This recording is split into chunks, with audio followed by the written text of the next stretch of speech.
নাঙ্গলকোটে Isra Islamic science and research academy আল হিকমার শুভ উদ্বোধন। শিরোনাম শুনছিলেন, এবার বিস্তারিত। আপনারা দেখছেন এসপিটিভি, দেশ ও মানুষের কল্যাণে। কুমিল্লার নাঙ্গলকোটের রায়কোটে Isra Islamic science and research academy আল হিকমার শুভ উদ্বোধন উপলক্ষে তাফসিরুল কোরআন মাহফিল বুধবার মাহিনী বাঙ্গোদ্রা সড়ক সংলগ্ন ইসরা একাডেমি প্রাঙ্গণে অনুষ্ঠিত হয়েছে। ইসরা গ্রুপ চেয়ারম্যান ইসরাফিল হাজারীর সভাপতিত্বে মাহফিলে প্রধান অতিথি হিসেবে উপস্থিত ছিলেন কুমিল্লা 10 আসনে জামায়াত মনোনীত সংসদ সদস্য প্রার্থী ইসলামী ছাত্র শিবির সাবেক কেন্দ্রীয় সভাপতি ইয়াসিন আরাফাত। মাহফিলের প্রধান মুফাসসির ছিলেন মাওলানা কারি আব্দুল্লাহ আল আমিন, বিশেষ মুফাসসির ছিলেন মাওলানা জাফর আহমদ মজুমদার, মাওলানা আব্দুল কাইয়ুম মজুমদার। মাহফিলে বিশেষ অতিথি হিসেবে উপস্থিত ছিলেন জামায়াতে ইসলামী নাঙ্গলকোট উপজেলা আমির মাওলানা মোহাম্মদ জামাল উদ্দিন, ইসরা আল হিকমা অ্যাক্টিং চেয়ারম্যান মামুনুর রশিদ। মাহফিল সঞ্চালনা করেন মাওলানা আফজল হোসেন মিয়াজি ও ইসরা আল হিকমা ভারপ্রাপ্ত অধ্যক্ষ মাহফুজ আজিম।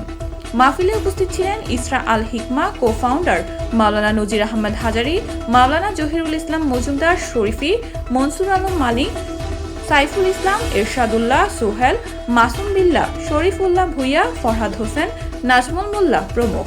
এই মাহফিলের মাধ্যমে আনুষ্ঠানিকভাবে ইসরা আল হিকমায়ের শুভ উদ্বোধন হয়।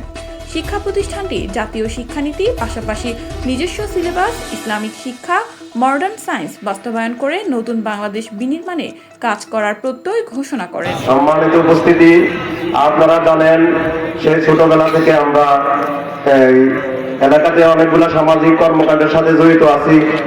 অনেক চড়াই উতরাই পেরিয়ে গরিবের ঘরে জন্ম নিয়েছিলাম বলে নিজের লেখাপড়া চালাইতে অনেক কষ্ট হইতো। মাস শেষে শিক্ষকের বেতন, স্কুলের বেতন আদায় করতে কষ্ট হতো।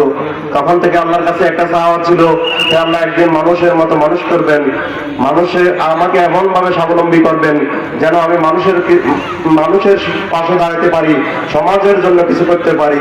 আর সেই সুবাদে ছাত্র জীবন থেকেই সমাজ এবং শিক্ষার জন্য কাজ করে যাচ্ছি। সেই 1998 সালে SDF এর মাধ্যমে আমরা নাঙ্গলকোটে এক দারুণ আলোড়ন সৃষ্টি করেছিলাম। শিক্ষা, সমাজের সেবা এবং খেলাধুলা, ক্রীড়াঙ্গন সহ ইসলামিক সাংস্কৃতিক অঙ্গনে আমাদের অনেক স্বীকার্য অবদান ছিল, আপনারা জানেন। এরপর প্রবাসে চলে যাই।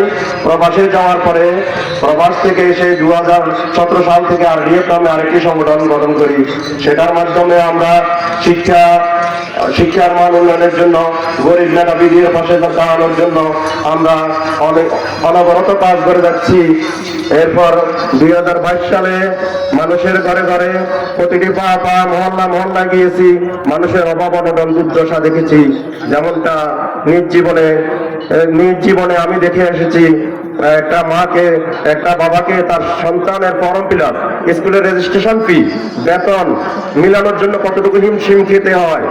আমি আমার এলাকায় ঘুরে ঘুরে দেখেছি, প্রতিটি ঘরে ঘরে গিয়েছি, কত কষ্ট, অভাব অনটন নিয়ে থেকেও মানুষ মেধাবী গরিব ছাত্রদেরকে পড়াশোনা করাচ্ছে। এগুলো আসলে আমাদের হৃদয়ে নাড়াবে। আমি চাই এই সমাজের পাশে থাকার জন্য, সমাজের মানুষের জন্য কিছু করার জন্য। আমাদের এলাকায় অনেকগুলা শিক্ষা প্রতিষ্ঠান আছে নাঙ্গলকোটে। আমি দেখেছি অনেকগুলা শিক্ষা প্রতিষ্ঠান এমনও আছে, এক জায়গায় ভর্তি হতে গেলে বলে এখানে পড়াশোনা তেমন একটা হয় না, অন্য জায়গায় যান। অন্য জায়গায় বলে যে আমাদের এখানেও তেমন একটা পড়াশোনা হয় না, অন্য জায়গায় যান। সবগুলা যে খারাপ তা না, ভালো শিক্ষা প্রতিষ্ঠানও আমাদের নাঙ্গলকোটে আছে। এরই মাঝে আমরা চাই আমরা ভালো একটি উন্নত মানের শিক্ষা প্রতিষ্ঠান নাঙ্গলকোটবাসীর জন্য করার জন্য, যেখানে প্রচলিত শিক্ষা ব্যবস্থার সাথে ধর্মীয় শিক্ষা ব্যবস্থা থাকবে, যে শিক্ষা ব্যবস্থা ইহকালীন এবং পরকালীন মুক্তির ব্যবস্থা থাকবে, যে শিক্ষা ব্যবস্থায় একজন ছাত্র এখান থেকে পাস করে ডাক্তার, ইঞ্জিনিয়ার, উকিল, অ্যাডভোকেট, ব্যারিস্টার হতে পারবে, যে এখান থেকে পাস করে সমাজকে নেতৃত্ব দিবে, দেশকে নেতৃত্ব দিবে। যে শিক্ষা ব্যবস্থা আমরা করব, ইনশাল্লাহ আধুনিক শিক্ষা ব্যবস্থা করব। এই জন্য আমরা আপনাদের কাছে কোনো অর্থনৈতিক সহযোগিতা চাবো না। আমরা আপনাদের কাছে আপনাদের আন্তরিকতা, ভালোবাসা এবং সহযোগিতা চাবো। সবাই ছাত্রছাত্রী দিয়ে আমাদেরকে সহযোগিতা করবেন। ইনশাল্লাহ আমি শুধু এতটুকু প্রতিশ্রুতি দিচ্ছি যে আমাদের সমাজকে গড়ে তুলতে হলে সুন্দর একটি শিক্ষা প্রতিষ্ঠান দরকার। আমি মনে করি এলাকাতে এমন একটি প্রতিষ্ঠান হওয়া দরকার যেখানে ধর্মীয় শিক্ষা, প্রচলিত শিক্ষার পাশাপাশি আধুনিক শিক্ষার পাশাপাশি ধর্মীয় শিক্ষা থাকবে।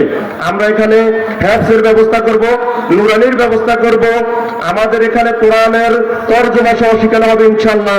আপনারা আমাদের জন্য দোয়া করবেন, আমাদের পাশে থাকবেন। আমরা আল্লাহর দরবারে লাখো কোটি শুকর আদায় করছি যে আজকে আমরা তাফসীরে কোরআন মাহফিলের পাশাপাশি আমাদের এই এলাকার সন্তানদেরকে আগামীর প্রজন্মকে গড়ে তোলার জন্য একটি দ্বীনি প্রতিষ্ঠানের উদ্বোধনী অনুষ্ঠানে হাজির হতে পেরেছি। এই জন্য আল্লাহর দরবারে শুকরিয়া আদায় করছি, আলহামদুলিল্লাহ। এ ধরনের প্রতিষ্ঠান আমাদের বেশি বেশি করে প্রয়োজন। আজকে যদি আমরা তাকায় দেখি, আজকে আমাদের সন্তানরা শিক্ষিত হয় কিন্তু আমাদের পিতামাতাকে ভরণ পোষণ দিতে পারে না, তাদেরকে বৃদ্ধাশ্রমে রেখে আসে। আজকে যে সন্তান সবচেয়ে বেশি শিক্ষিত সেই সন্তান সবার আগে তার বাবা মাকে ত্যাগ করে, ঠিক কিনা? আজকে যে সন্তান সবচেয়ে বেশি শিক্ষিত হয় সেই সন্তান এলাকার মুরব্বীর সাথে সবচেয়ে বেশি বেয়াদবি করে, ঠিক কিনা? তার মূল কারণ হচ্ছে দ্বীনি শিক্ষা অর্জন না করে জাগতিক শিক্ষাকে প্রাধান্য দেওয়ার কারণে আজকে গোটা জাতি তার সন্তান নিয়ে, তার সন্তানদেরকে নিয়ে টেনশনে থাকে।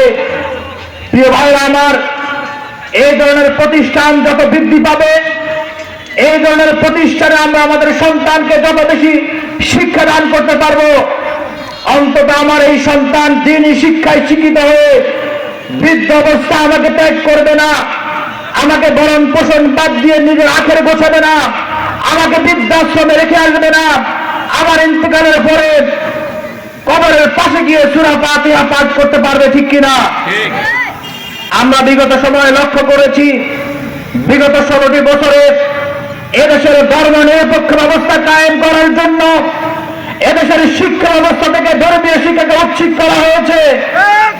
নবীর গল্প, সাহাবাদের গল্প, মক্কা মদিনার গল্প বাদ দিয়ে হিন্দুত্ববাদী রামবান কিংবা তাদের গৌমাতার শিক্ষা ব্যবস্থা বিগত 16টি বছরে আমাদের শিক্ষা ব্যবস্থায় ঢুকানো হয়েছে, ঠিক কিনা?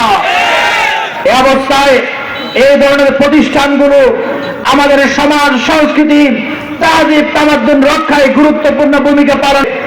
আমি এই এলাকার আরো যে গুরুত্বপূর্ণ প্রতিষ্ঠানগুলো রয়েছে আমাদের সন্তানদেরকে সেই সকল প্রতিষ্ঠানে আমরা শিক্ষাদানের জন্য পাঠাবো। আমার মামা তিনি রাজশাহীতে ওনার আলহারা কিডস হেভেন নতুন করে প্রতিষ্ঠান চালু করেছেন। এই ধরনের প্রতিষ্ঠান আগামী নাগরিক গঠন করার ক্ষেত্রে, আগামীর প্রজন্ম তৈরি করার ক্ষেত্রে, আগামীর আল্লাহওয়ালামুখী সন্তান তৈরি করার ক্ষেত্রে গুরুত্বপূর্ণ ভূমিকা পালন করছে।